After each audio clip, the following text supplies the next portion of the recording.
Hello everyone, once again welcome to my channel the cine Kalakar. ఇవాళ ఏం మాట్లాడుకుంటున్నామంటే the kingdom of the planet of the apes. Never.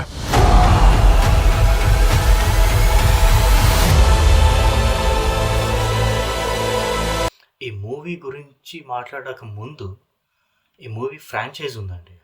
Planet of apes, rise of planet of the apes, dawn of the planet of the apes, then war for the planet of the apes and then it's kingdom. అంటే generally మనం Hollywood మూవీస్లో graphics అని, animations అని, లేదా technical values అని, అవి ఇవి అని రకరకాల ఫ్యాక్టర్స్ మాట్లాడతాం. But when it comes to the story, this movie has a strongest voice. మీరు ఖచ్చితంగా చూడాలంటే, అంటే మన భూమిని ఎంత నాశనం చేసాం, తద్వారా మన తెలివి ఒకవేళ వేరే జంతువాళ్ళకి వచ్చి ఆ జంతువు కూడా తెలివి మీరి అరే మనుషులు మనల్ని ఇలా ట్రీట్ చేశారని తెలుసుకొని అవి ఎలా ప్రవర్తించాయి, వాళ్ళలో కూడా తెలివి వచ్చాక they also would behave extremely కదా, వాళ్ళకు కూడా కొన్ని ఎక్స్ట్రీమ్ బిహేవియర్స్ ఉంటాయి. ఆ ట్రాన్స్ఫర్మేషన్ని చూపించడం, కాన్వర్జేషన్స్, ఆ కోతుల్లో కూడా పరిపక్వత చెందిన కొన్ని కోతులు ఉంటాయి, వాటిని చూపించడం. ఇట్ వాజ్ ఎక్సలెంట్ అంతే, అండ్ ఐ లైక్డ్ ఇట్. అంటే ఈ మూవీ సారాంశం ఏమంటే, అంతవరకు హ్యూమన్సే ఇంటెలిజెంట్ స్పీసీస్ అని నమ్మే మనకి సడన్గా ఒక కోతికి మాటలు వచ్చు అనే విషయాన్ని గమనించటం, అక్కడ నుంచి ఆ కోతి, మాటలు నేర్చిన కోతి తెలివి మీరి తను ఏం చేయగలిగింది, తన రాజ్యాన్ని ఎలా సృష్టించింది, you know how did that monkey has created its own world and Kingdom, what were the changes అనేది ఈ సిరీస్ చూస్తే మీకు అర్థమవుతుంది. And there is one biggest message. అంటే ఒక కథ ఉంది, ఆ కథను ఎగ్జిక్యూట్ చేస్తున్నాం అంటే ఏదో ఒక విషయం ఉండాలి కదా. ఆ విషయం ఏంటంటే, ప్రకృతి ఉంటుంది, ప్రకృతిలో పురుగు నుంచి మనిషి వరకు అందరూ బతుకుతుంటారు. వాటి లక్ష్యం ఒకటే ఒకటి, ఏం చెప్పండి?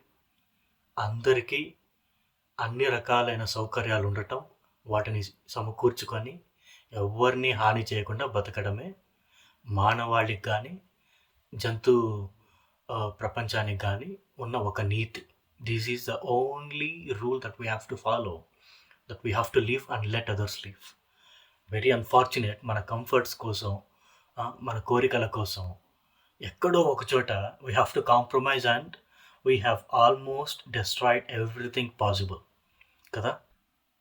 అంటే ఫస్ట్ మూవీలో కోతికి మాటలు వచ్చు అనే విషయాన్ని తెలుసుకున్న మనిషి ఆశ్చర్యపోతాడు. అదే ఈ ఈ పర్టికులర్ మూవీలో మనిషికి కూడా మాటలు వచ్చు అనే విషయాన్ని విని కోతి ఆశ్చర్యపోతుంది. ఫెంటాస్టిక్ ట్రాన్స్ఫర్మేషన్ కదా, నాకు భలే నవ్వు వచ్చింది చూసి.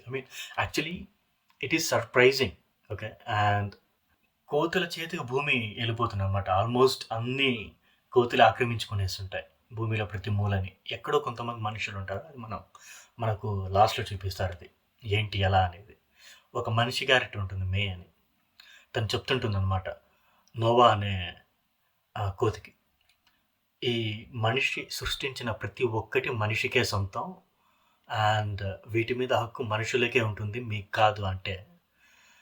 అయితే మాకిక్కడ బతకడానికి హక్కులేంటివి, విలువలేంటి, సౌకర్యాలేంటి అని కోతి అడుగుతుంది.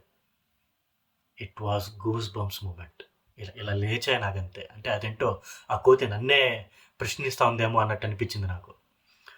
అంటే ఫ్రాంచైజ్ ఏదైతే ఉందో planet of apes, it will question your integrity అనమాట. మిమ్మల్ని క్వశ్చన్ చేస్తున్నట్టు ఉంటుంది. అరే నువ్వు భూమి నువ్వు ఆక్రమించుకున్నాక నువ్వేం చేశావు, సో ఏం చేసుండొచ్చు నువ్వు, వాట్ ఇట్ హ్యాడ్ బికమ్ అనే క్వశ్చన్ని మనకు చేస్తున్నట్టు ఉంటుంది. And what a fantastic writing, and I really bow down to this art. Thank you for bringing such a fantastic film, sir. Thank you. And please watch my videos and do subscribe if you really like the content. I'll be back very soon. Bye bye. Sorry. వెళ్ళొస్తానండి.